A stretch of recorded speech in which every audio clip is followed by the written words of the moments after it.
Queridos, nós vamos lá para Mateus, estamos terminando nossa exposição nas parábolas do reino, aqui em Mateus capítulo 13.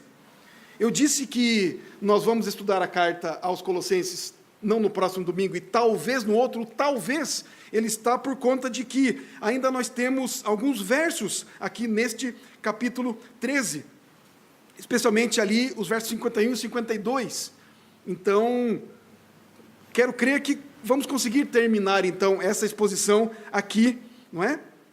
Nesses dois versos. Então, se alguma coisa acontecer, aí nós não terminaremos, mas, por enquanto, temos esse pensamento. Então, daqui a 2 domingos, iniciaremos a carta aos Colossenses. Mas quando eu estava estudando esta parábola de hoje, que está aqui nos versos 47 ao 50, e eu primeiro faço a leitura, depois eu concluo, nos diz assim, então, o texto da palavra de Deus: o reino dos céus é ainda semelhante a uma rede que, lançada ao mar, recolhe peixes de toda espécie. E quando já está cheia, os pescadores arrastam-na para a praia e, assentados, escolhem os bons para os cestos e os ruins deitam fora. Assim será na consumação do século. Sairão os anjos e separarão os maus dentre os justos, e os lançarão na fornalha acesa. Ali haverá choro e ranger de dentes. Senhor, nos abençoe na leitura, na exposição, no acolhimento desta palavra, ó Deus. Que ela de fato nos edifique, que ela de fato, ó Deus, cause transformação nas nossas vidas, naquilo que de fato é necessário que sejamos transformados. Faz a tua obra, ó Deus, a partir da tua palavra, da ação poderosa do teu Santo Espírito. Faz assim conosco, ó Deus. Nós oramos em nome de Jesus. Amém. Como eu estava dizendo, eu fiquei pensando muito a respeito, quando estava estudando essa parábola, se de fato eu deveria expô-la no dia de hoje, ou na sequência, porque me veio à mente que nós estudamos esse mesmo tema que percorre esta parábola, quando tratamos da parábola do joio e do trigo. Jesus encerra a parábola do joio e do trigo praticamente da mesma maneira como ele encerra esta parábola da rede. E aí eu fiquei pensando, mas vamos falar de novo nesse assunto? Falamos há 2 semanas atrás e novamente vamos tratar desse assunto. E aí caiu a ficha, não é? Pensando que eu poderia ser melhor do que Jesus, não é? Se Jesus tratou desta parábola no mesmo sermão, nem foram 2 semanas depois. Se Jesus falou do mesmo assunto, por que eu deveria deixar para lá? Por que nós deveríamos deixar de falar a respeito deste tema que já foi tratado há 2 semanas atrás? Portanto, queridos, o tema deve ser de grande importância, não é mesmo? Pois Jesus, no seu mesmo sermão, ele trata desse assunto novamente. Jesus aqui, nesta parábola, ele constrói, então, ele traz essa figura, fazendo uso de algo que era muito comum para aqueles seus discípulos. Ele está falando da pesca. Ele está falando de uma profissão que era muito comum na vida de Israel, como especialmente na vida de alguns dos seus discípulos. Vários deles, dos seus seguidores, foram chamados enquanto estavam pescando. Basta olharmos um pouco para trás aqui, tanto em Lucas, quanto em Marcos, quanto em Mateus, registram isso para nós. Portanto, esses homens, esses seus discípulos, como toda a nação de Israel, conheciam muito bem sobre o assunto que Jesus estava chamando a atenção deles ali, trazendo esta figura, a pescaria. Pedro e o seu irmão André, João e seu irmão Tiago, filhos de Zebedeu, eram pescadores. Dos 12 apóstolos de Cristo, 4 eram pescadores, registrados nas Escrituras. Há outros discípulos onde não está declarado qual era a profissão de cada um deles. Mas, mais especificamente, Jesus traz a visão aqui para nós, era uma pesca com rede. E essa pesca com rede, esse mesmo tipo de pesca aqui, Jesus cita aqui, ele é muito realizado hoje, até mesmo no nosso litoral.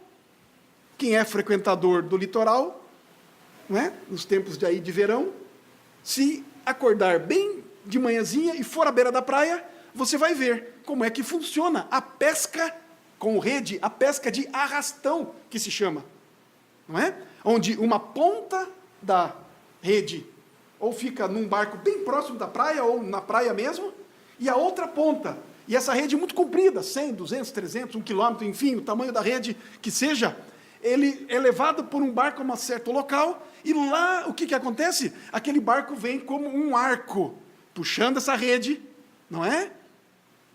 E ele vai chegar, então, na outra ponta da praia.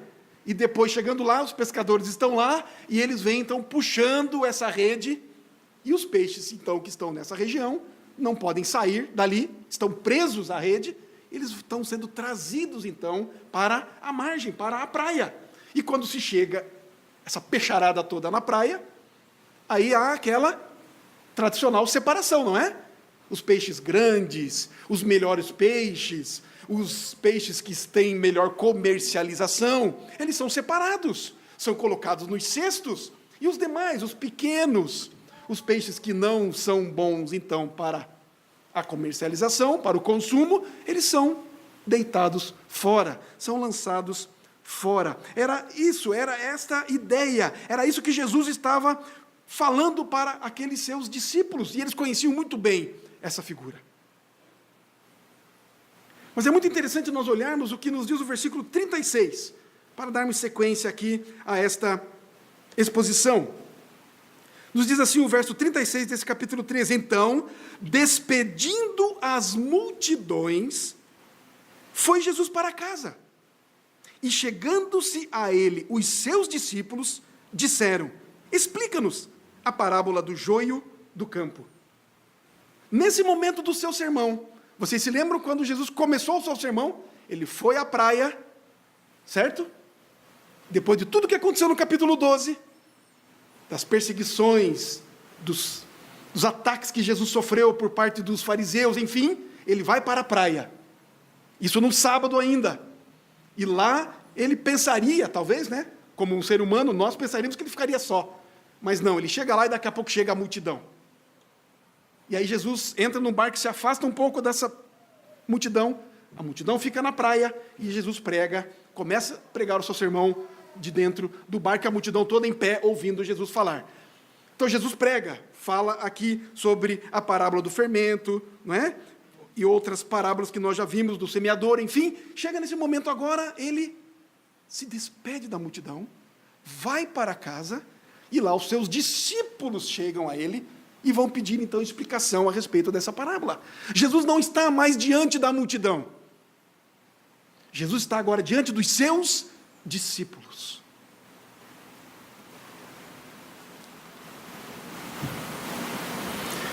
Então, ele registra isso para nós. Ele foi para casa e vai, então, explicar, porque os seus discípulos pedem para ele uma explicação da parábola do joio.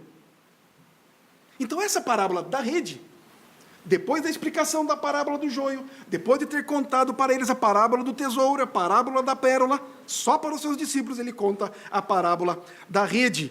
E como dissemos, eles conheciam muito bem essa realidade, para eles era muito familiar, era algo cotidiano. Porém, Jesus quer chamar a atenção deles, não para a pesca em si, mas Jesus quer chamar a atenção deles para questões espirituais. E de fato, queridos, é isso que verdadeiramente importa. Nós não estamos preocupados aqui com que tipo de peixe os judeus poderiam usar para as suas refeições. Se nós lermos lá na lei de Moisés, na lei de Deus, Levítico capítulo 11, versos 11 e 12, vai dizer que os judeus não podiam comer peixes com barbatanas e nem peixes com escamas. Não poderiam comer. só peixe de couro. Não é? Mas nós não estamos preocupados com isso. Por que que isso acontecia? Não é essa a questão. Jesus quer, de fato, tratar de uma realidade espiritual, diretamente com aqueles discípulos e diretamente conosco. Uma realidade, queridos, que não é para toda a multidão, mas é para os seus discípulos. Mesmo porque a multidão não iria entender, não iria compreender. Por mais que Jesus explicasse, eles não iriam compreender. Mas Jesus quer falar com os seus discípulos. A realidade que Jesus quer tratar com aqueles discípulos e quer tratar conosco hoje é uma realidade para a igreja visível. Essa mensagem é para aqueles que afirmam serem seguidores de Jesus. Pois, obviamente, aqueles que se reúnem numa igreja, num templo, numa denominação, num determinado lugar, reúnem-se em nome de Jesus, esses de fato afirmam que são seguidores de Jesus. É a igreja visível. É para eles esta parábola. É por isso que Jesus despede as multidões e se reúne com os seus discípulos. Nós vamos ver aqui nesta parábola pelo menos 3 temas, 3 assuntos que Jesus trata aqui. Primeiro, há uma palavra sobre a missão da igreja, a missão dos discípulos, a missão dos crentes, a nossa missão. Qual é o nosso trabalho no mundo? Em segundo lugar, nós podemos ver aqui que há uma palavra a respeito da natureza da igreja. Como é a igreja? O que é a igreja? O que é a igreja visível? E por último, há uma palavra sobre o destino da igreja. O destino dos frequentadores e membros da igreja visível. Qual é o destino dessa igreja? O que é que haverá no final dos tempos? O que é que espera essa igreja visível? O que a espera? Portanto, queridos, em primeiro lugar, Jesus disse que o reino dos céus é como uma rede que, lançada ao mar, recolhe peixes de toda espécie. Essa figura nos leva a interpretar esta rede, esta ação, esta pescaria, leva-nos a interpretar e aplicar ao Evangelho de Jesus Cristo, que deve ser lançado de maneira ampla e indiscriminada. E como igreja, queridos, essa é a nossa tarefa. Como igreja, essa é a nossa missão. A igreja, como pessoas, como indivíduos, como o corpo de Cristo, deve ser o de lançar as redes, lançar a palavra do Evangelho a todas as gentes, a todos os povos, no mar deste mundo. Essa é a missão da igreja. É muito interessante se nós olharmos lá em Mateus capítulo 4, versículo 19. Só voltar um pouquinho ali. Mateus capítulo 4, versículo 19. Quero ler o 18 também. Nos diz assim: caminhando junto ao mar da Galileia, viu 2 irmãos, Simão, chamado Pedro, e André, que lançavam as redes ao mar, porque eram pescadores. E disse-lhes, Jesus, então, caminhando à beira-mar: vinde após mim, e eu vos farei pescadores de homens. Esse é o chamado. É por isso que Jesus, então, enquanto ele usa esse quadro da pesca ali no mar da Galileia, os seus discípulos sabem do que ele está falando. Está falando sobre as suas vidas, sobre os seus trabalhos. Mas Jesus está falando principalmente sobre a vocação deles. Por que é que eles foram chamados? Queridos, por que é que nós somos igreja? Por que fomos chamados? Porque o Evangelho nos atingiu. Porque fomos regenerados, porque nascemos de novo. Em primeiro lugar, para glorificarmos ao nosso Deus, mas também como igreja do Senhor neste mundo, para lançarmos as redes, para pregarmos o Evangelho. Queridos, em primeiro lugar, isso tudo significa que, assim como a pescaria era a atividade comum daqueles pescadores, daqueles discípulos. Era uma atividade comum e cotidiana na vida do povo de Israel. Como a atividade do semeador, de lançar a semente, era uma outra atividade comum na vida daquele povo. Como a mulher pegando o fermento e misturando na massa, era uma atividade comum no dia a dia daquelas pessoas. Portanto, da mesma forma, o evangelismo, a pregação do evangelho, a proclamação da graça de Deus, do favor de Deus, da salvação de Deus, é uma atividade comum para a igreja de Jesus Cristo. A nossa atividade comum não é fazer pães, não é pescar, não é semear, não é trabalhar com computadores, não é fazer contas, não é trabalhar no banco, não é outra atividade. A nossa atividade comum é pregar o evangelho enquanto eu trabalho no banco, enquanto eu mexo com os computadores, enquanto exerço a medicina, enquanto dou aula para os meus alunos, enquanto eu convivo, enquanto eu vivo neste mundo como igreja. Eu sou chamado para fazer essa atividade comum, pregar o evangelho.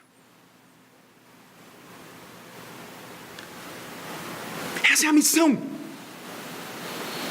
Essa deve ser a nossa grande ocupação como igreja. E como igreja temos essa missão. Alguém já disse assim: a missão está do outro lado da rua e do mundo. Mas eu acrescento, eu digo que além disso, a missão não está apenas dentro do outro lado da rua, e nem somente no mundo todo, mas a missão, por vezes, está também dentro da nossa própria casa.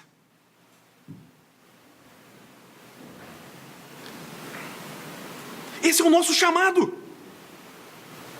essa é a nossa tarefa. Jesus está dizendo para aqueles discípulos: vocês eram pescadores, agora eu vou fazer de vocês pescadores de homens. Da mesma maneira como vocês trabalhavam na pesca, agora vocês vão trabalhar para pescar os homens. Da mesma maneira que o trabalho, que a pesca satisfazia as suas necessidades físicas, agora vocês vão pescar homens, pois eles serão satisfeitos espiritualmente. Nós somos chamados, portanto, para lançarmos a rede do evangelho e pegar pessoas de todos os tipos. Nós não estamos sendo fiéis como igreja se nós não levarmos as boas obras sobre Jesus Cristo em todos os lugares que nós estamos. No bairro onde moramos, na casa onde vivemos, no trabalho onde labutamos dia a dia. Nós somos pescadores de homens, se nós de fato somos seguidores de Cristo.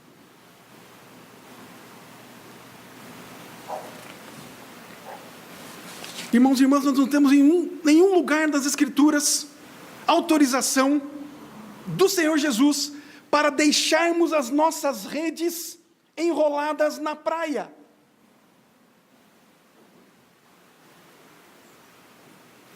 Nós não temos em lugar algum das Escrituras dizendo: feche a sua Bíblia, feche a sua boca, não fale a respeito de mim.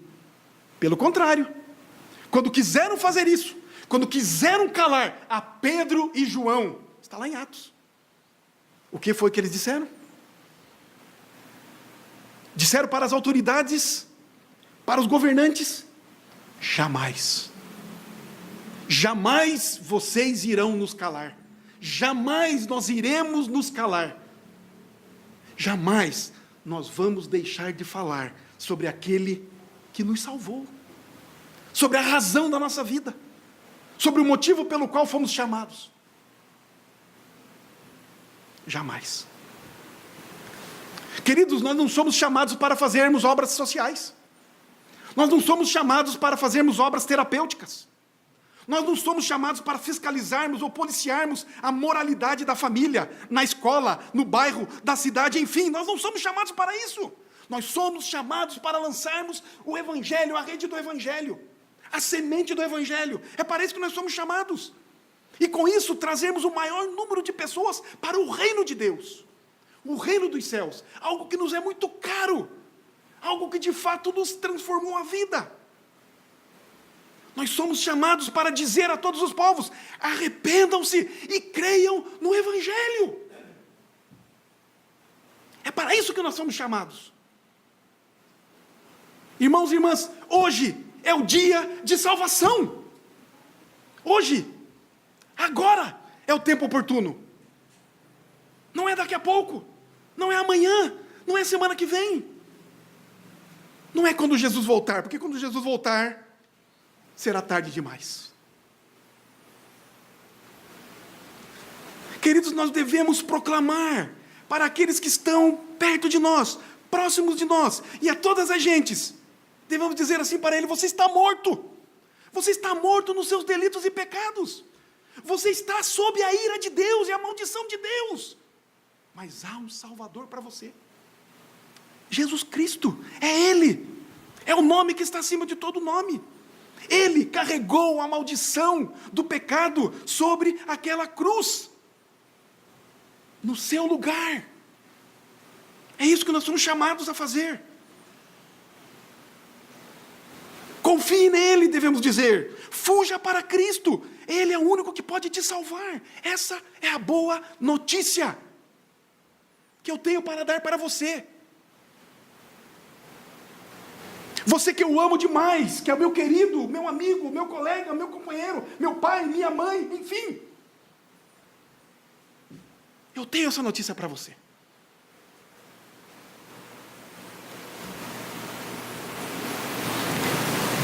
O Evangelho da graça de Deus. E nós devemos, portanto, ir e proclamar isso para todas as pessoas. Foi para isso que fomos chamados. Queridos, é muito bom estarmos aqui juntos. É muito bom estarmos assentados aqui, um ao lado do outro. É muito bom cantarmos louvores ao nosso Deus, que delícia! É a ordem do Senhor, não deixe de congregar. Estejamos juntos. Isso nós fazemos muito bem. Mas há a ordem: ide por todo mundo e pregai o Evangelho. Lancem as redes a todas as nações, todos os povos, a todas as pessoas. Talvez essa palavra, ou esses termos que nós usamos, talvez fique assim muito amplo, muito geral, muito genérico, não é? A todas. E por vezes, mas como é que eu vou fazer isso para todas as pessoas? Eu sou um só, estou aqui. Então mude, fala, a cada uma das pessoas. A cada uma delas. Individualize a questão. Façamos isso.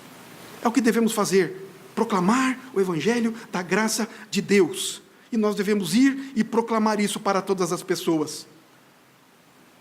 Portanto, essa é a missão da igreja. Essa é a nossa missão. Algumas perguntas nós já podemos fazer. Quando foi que você lançou a rede do Evangelho pela última vez e falou sobre Cristo para os perdidos? Quando foi? Consegue se lembrar? Foi hoje pela manhã? Foi ontem? Semana passada? Mês passado? Mas o ano acabou de começar, então, o ano passado. Quando foi? Você se lembra? Quando foi que você trouxe alguém para vir à igreja, para ouvir o Evangelho? Pastor, eu tenho dificuldade de falar do Evangelho pessoalmente com alguém, lá. Prefiro que lá na igreja o pastor está pregando, o presbítero está pregando, enfim. Quando é que foi que você trouxe alguém, então, para ouvir o Evangelho? Quando foi que nós abrimos a boca, eu me incluo nisso, quando foi que abrimos a boca pela última vez para falarmos de Jesus? Quando foi? Queridos, o evangelismo é a atividade comum no reino de Deus, cotidiana. É a missão da igreja, é a minha missão, é a sua missão, é a nossa missão. E deve ser proclamado a todo tipo de gente, indistintamente, indiscriminadamente, sem fazer acepção de pessoas, da mesma forma como Deus não faz acepção de pessoas.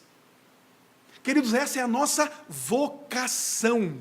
Nós temos muito isso quando se trata de profissão, não é? Qual é a sua vocação? Eu acho que eu tenho vocação para a medicina, eu tenho vocação para o direito, eu tenho vocação para isto e para aquilo. Mas qual é a vocação do crente? Para o que é que nós somos chamados?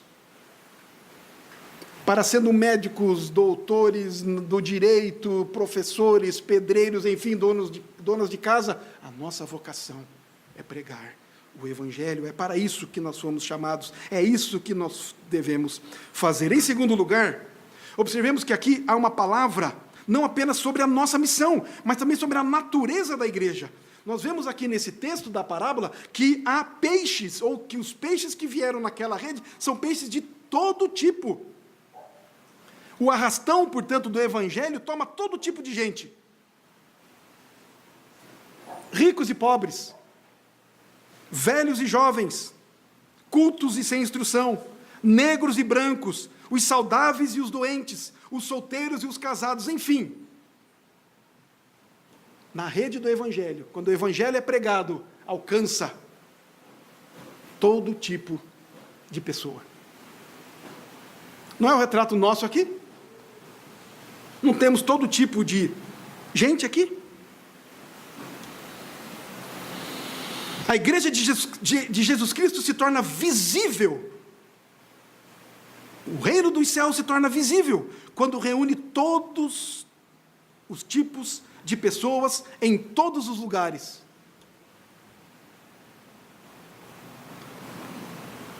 A igreja visível é um grupo misto.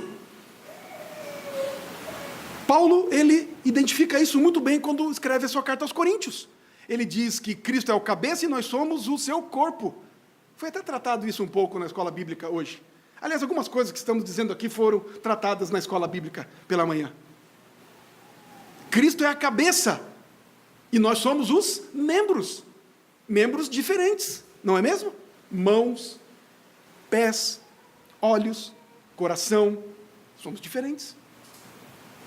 Fazemos parte do corpo de Cristo, são pessoas diferentes. É um grupo misto. Estamos tratando aqui da igreja visível, aquela que nós podemos ver. Mas no fim dos tempos, queridos, quando o dia do juízo chegar, haverá uma separação entre o peixe bom e o peixe ruim.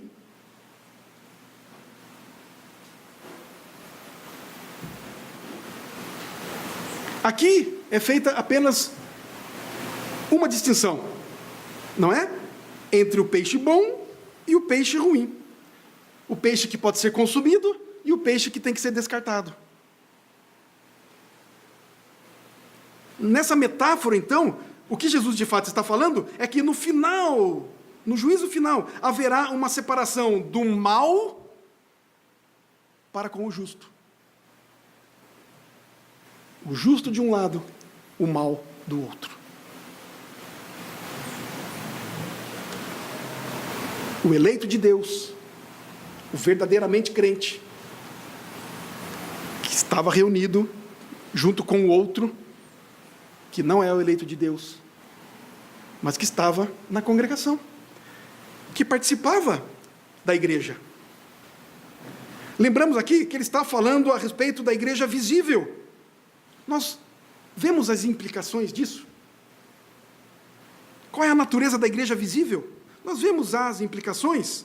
O Evangelho alcança uma grande quantidade de pessoas indiscriminadamente. Pessoas vêm à igreja. Pessoas se associam à igreja. Pessoas se filiam à igreja visível. Todos os tipos de pessoas vêm por causa de terem ouvido o Evangelho de alguma maneira. Mas estão na igreja até o dia da separação. Na igreja, é assim que vai acontecer. Nos damos conta disso? Nós nos damos conta, queridos, que todos nós estamos ouvindo a voz do Evangelho semana após semana. Porém, alguns desses que ouvem na igreja a voz do Evangelho semanalmente não estão indo para o céu. Nos damos conta disso?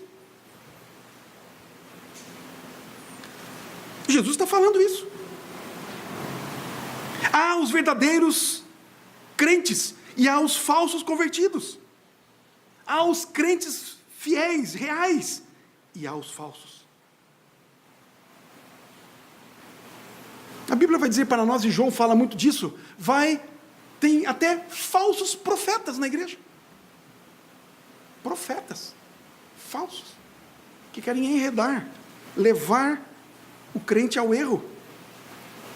Queridos, há aqueles que se apegam à igreja, que vêm à igreja, mas não vêm a Cristo.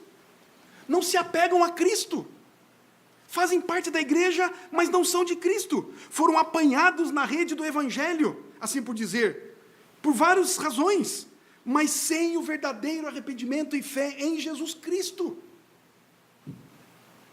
Que retrato terrível. Queridos, a igreja visível e continuará sendo uma assembleia, uma reunião mista de pessoas regeneradas e não regeneradas. Pessoas nascidas de novo, mas também pessoas hipócritas. Pessoas enganadas. Pessoas auto-enganadas. Uma igreja imperfeita. É assim que nós vemos. É isso que temos. Uma igreja imperfeita.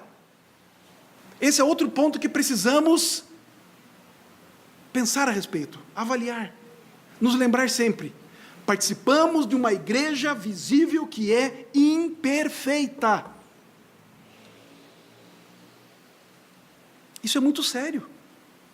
Por um lado, e é muito útil sabermos disso. Por um lado, é muito preocupante, muito sério. Por quê? Porque o tempo está acabando, gente. A ponta da rede está chegando na praia. A outra ponta está chegando na praia. Está chegando o momento, queridos, de se fazer a separação dos peixes bons para os peixes maus. O tempo está acabando.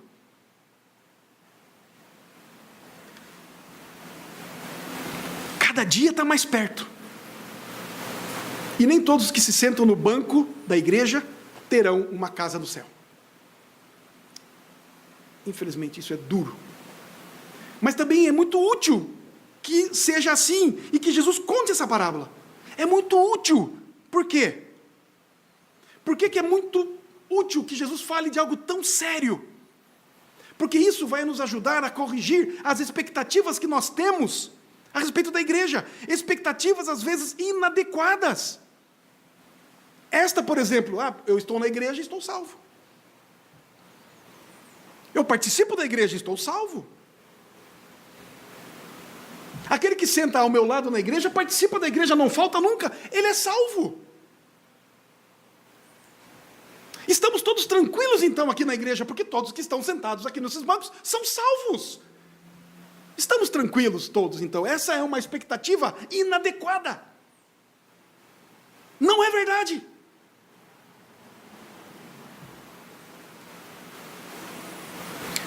De uma forma geral não é verdade. Eu espero, sinceramente, que cada um de vocês que está sentado aqui, neste lugar, hoje, são verdadeiramente salvos. Eu espero, de todo o meu coração.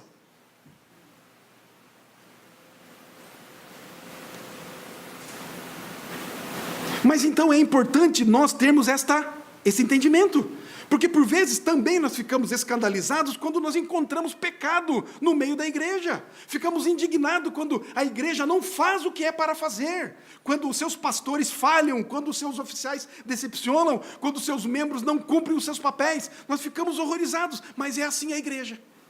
A igreja visível é assim. Jesus, portanto, nos ajuda a lembrar que a igreja visível é uma instituição divina, como também uma instituição humana. Foi o próprio Cristo que instituiu a igreja visível.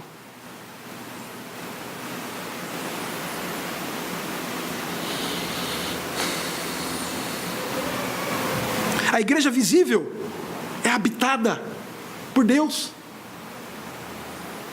Há a bênção de Deus na igreja visível. É a igreja visível que guarda, que é a guardiã, melhor dizendo, dos meios de graça. É na igreja visível que nós temos os sacramentos. É na igreja visível o meio de graça, a comunhão dos santos, que nos ajuda a estarmos cada vez mais perto de Deus, a edificarmos uns aos outros. É na igreja visível que temos a pregação da palavra, a exposição da palavra de Deus, é onde podemos, portanto, aprender juntos sobre a palavra de Deus. Os meios de graça foram dados à igreja, mas também, por ter sido instituída pelo nosso Senhor, também esta liderança foi dada aos homens. São os homens que administram a igreja visível. Seus líderes, presbíteros, pastores, diáconos. Mas a ideia, então, aqui a respeito desta natureza da igreja, é que há sempre uma mistura de crentes e incrédulos. Com crentes nós queremos dizer, ou apenas lembrar, que esses crentes não pecam de maneira alguma. Os crentes pecam. Não deixam de ser eleitos, não deixam de ser salvos. Infelizmente ainda pecamos. Devemos lutar contra isso, por isso os meios de graça estão aí para nos levar cada vez mais à santificação, à perfeição. Mas há no meio da igreja também os incrédulos. E a gente sabendo isso deve nos ajudar a que as nossas expectativas com relação à igreja não nos surpreendam. Não nos surpreendam quando chegarmos no dia final, quando todos forem reunidos diante do Cordeiro, e nós olhemos para os lados e não vejamos uma ou outra pessoa que, de fato, no tempo da igreja visível, estava sentado ao nosso lado. Não nos surpreendamos.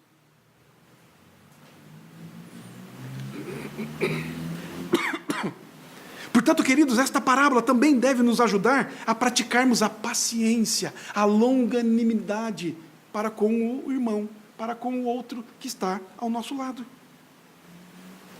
Devemos saber que é uma igreja imperfeita, que eu sou imperfeito e não apenas o meu irmão, mas que mesmo assim imperfeitos nós devemos lutar juntos pelo Evangelho de Cristo. Devemos lutar juntos para de fato sermos o que fomos chamados para ser. Devemos nos apoiar. Devemos cuidar uns dos outros.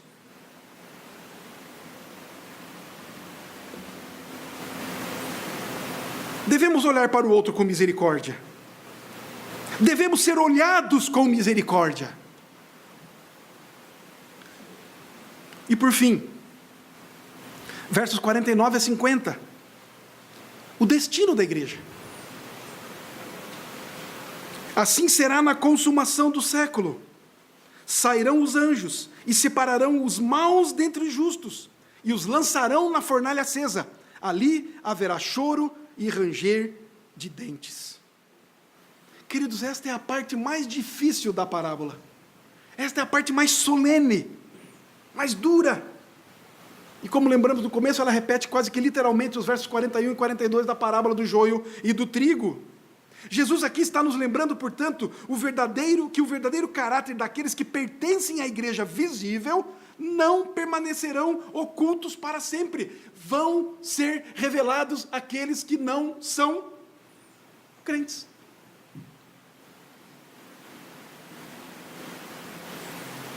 O que Jesus falou para aqueles homens com relação ao joio e o trigo que estavam crescendo juntos naquele solo? Eles vieram, vamos arrancar. Vamos separar já o joio do trigo. Jesus disse o quê? Não. Você vai arrancar o trigo junto. Você vai prejudicar o crente, o salvo. Não faça isso. Deixe que no final os anjos farão esse serviço. Pois lá o joio e o trigo já estará grande.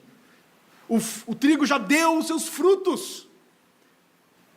Agora os anjos identificarão com muita clareza quem é joio e quem é trigo.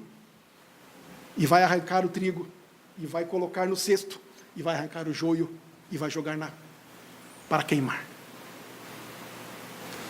Da mesma maneira aqui com relação aos peixes. Os anjos, então, vão fazer essa grande separação. Queridos, os crentes e os incrédulos não serão identificados quando da pregação do Evangelho. É por isso que aquela história de se fazer grandes eventos evangelísticos chamam-se pregadores populares, aonde depois de falarem algumas coisas a respeito da Escritura, apela a que levantem a mão, a que decidam-se por Cristo, e fazem aqueles apelos apelativos, se é que posso falar assim.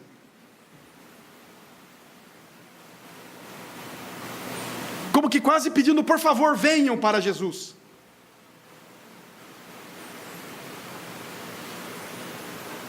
Apelando, de fato, muitas vezes,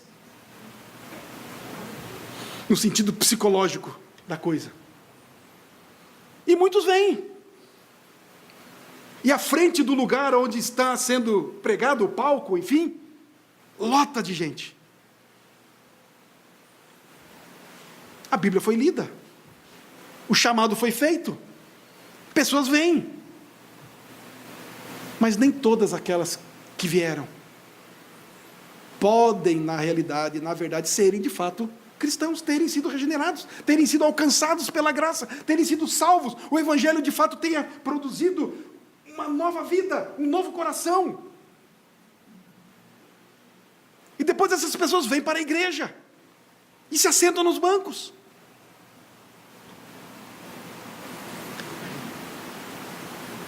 A pregação, portanto, do Evangelho, ela é indiscriminada, ela é universal. Mas Deus vai fazer a divisão, a separação, a distinção no dia do julgamento final. É algo pessoal, é algo específico. As ovelhas de um lado, os bodes do outro. A palavra de Deus nos diz assim. Isso é real. Isso não é brincadeira.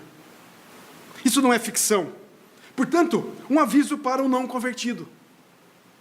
Mas como, pastor, que você vai pregar para um não convertido dentro da igreja? Por causa de tudo isso que nós estamos falando.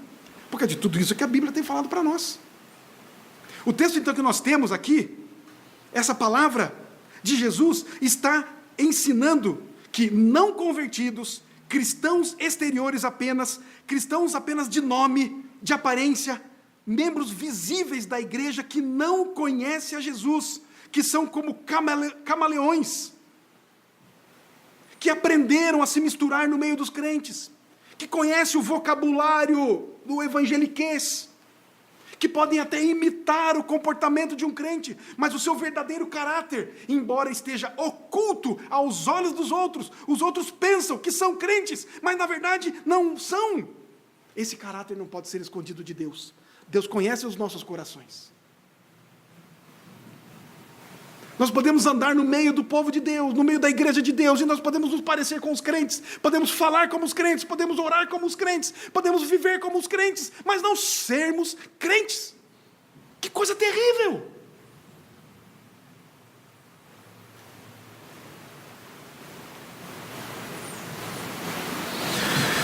Cristo vai julgar a todos, e os não convertidos serão descartados.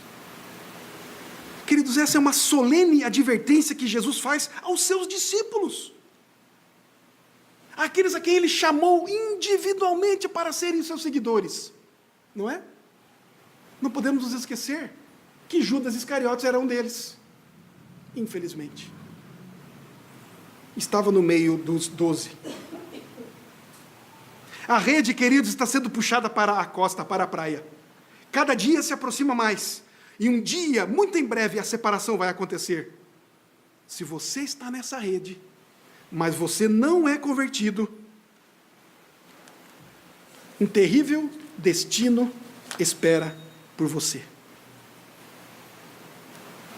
No versículo 50, e os lançarão na fornalha acesa, ali haverá choro e ranger de dentes. Queridos, é uma imagem do inferno. Jesus está pregando mais uma vez, falando mais uma vez a respeito do inferno.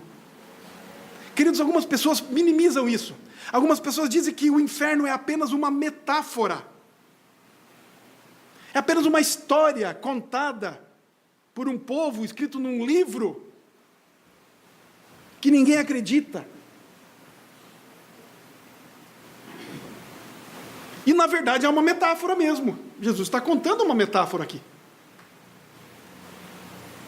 Mas, queridos, o inferno não é um forno.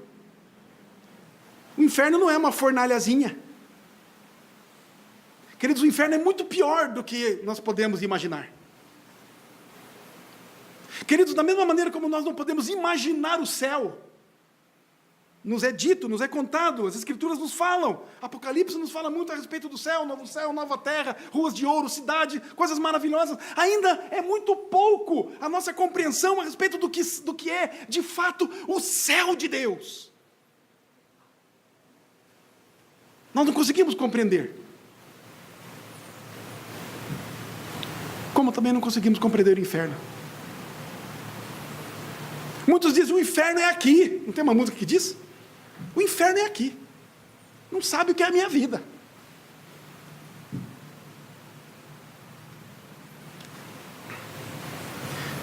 Mas o interessante é que Jesus não está dizendo essas palavras para a multidão. Ele está dizendo para os seus discípulos, para a igreja, para nós.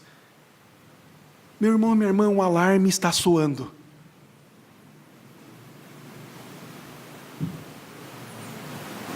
Vocês se lembram que em Brumadinho parece que, ouvi dizer várias vezes, que o alarme não soou. Não é? Dizem que havia alarme, e o alarme não soou. O que é que aconteceu com as pessoas que não ouviram o alarme, pois o alarme não soou? Ainda estão procurando, 100 e tantos corpos ainda que não encontraram. Mais de 300 mortos. Queridos, o alarme está soando. Hoje. Agora. O que nós fazemos quando um prédio está pegando fogo e soa o alarme? O que a gente faz? A gente fica lá esperando, sentado na sala, esperando o prédio terminar de queimar e cair depois em cima da gente?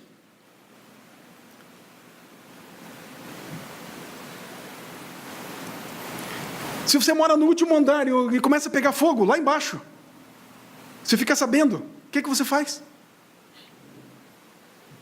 Você não sai batendo nas portas de cada um dos andares e anunciando, olha, o prédio está pegando fogo, vamos cair fora daqui. Você sai anunciando, salvem-se, vamos embora, pessoal, vamos sair daqui. O alarme está soando. Ou você baixa o volume do alarme, você aumenta o volume da TV, do som, e a casa está pegando fogo, e o prédio está pegando fogo, e você aumenta, não quero ouvir o alarme. Não ouço e não aviso a ninguém. Aumenta o som. Não. No mínimo, eu saio avisando as pessoas. Queridos, olhe para o seu redor. Olhe ao seu lado. Há a possibilidade de pessoas estarem sentadas ao seu lado, no banco da igreja, no banco desta sala, está indo para o inferno. A possibilidade de alguém sentado com você na sala da sua casa está indo para o inferno, no seu trabalho, enfim. E se eles continuarem assim, nessa mesma situação, eles de fato estão perdidos. Irmão e irmã, você ouve o alarme soando? Os ouvidos espirituais estão atentos, estão funcionando? Queridos, o aparelho de audição está aqui, ó, é a palavra de Deus. Se está surdo, põe o aparelho de audição, é a palavra de Deus.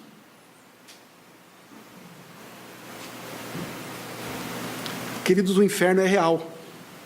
E se sentar na igreja com o coração não convertido, não oferece imunidade às chamas desse inferno. Mas a mensagem, queridos, ela é sempre de esperança. A mensagem do Evangelho é a mensagem da graça de Deus, do Evangelho da graça de Deus. A mensagem, queridos, é que há um lugar de segurança, longe do inferno. O Evangelho da graça, o lugar de segurança é em Cristo. Cristo apagou as chamas do fogo do inferno para todos aqueles que se voltam para Ele e que confiam nele. Irmãos e irmãs, ninguém precisa morrer e enfrentar a ira de Deus. Ninguém. Porque há um Salvador. Há um Senhor e Salvador. Há alguém que enfrentou a ira de Deus por nós, por mim e por você. Há alguém que recebeu a ira da humanidade, de todo o pecado, sobre si, na cruz do Calvário, e derramou seu sangue. Esse é o Evangelho da graça de Deus. Há alguém que não pecou, há alguém que é justo, e que a justiça dele foi imputada naqueles que creem na sua obra, na sua pessoa como Filho de Deus, na sua obra na cruz do Calvário. Essa pessoa é Jesus. É o Cristo incomparável. É nele que temos segurança. É nele que há salvação. Queridos, essa mensagem é antiga. Essa mensagem vocês já ouviram, nós já ouvimos constantemente. Tem gente que já ouviu essa mensagem há 50 anos atrás, há 80 anos atrás praticamente, que estão aqui nesta manhã. Ela é antiga, mas ela é urgente, ela é atual. Ela é a única mensagem que nós devemos, de fato, dar crédito. Eu e você. Irmãos e irmãs, o alarme está soando. Por favor, eu peço encarecidamente que você não saia daqui nesta noite sem se refugiar, sem se esconder em Cristo. Se essa é a sua situação, refugie-se em Cristo. Agarre-se a Cristo. Pois não há outro lugar, não há outra maneira, não há outra forma de sermos salvos. Que o Senhor nos dê da sua graça, em nome de Jesus.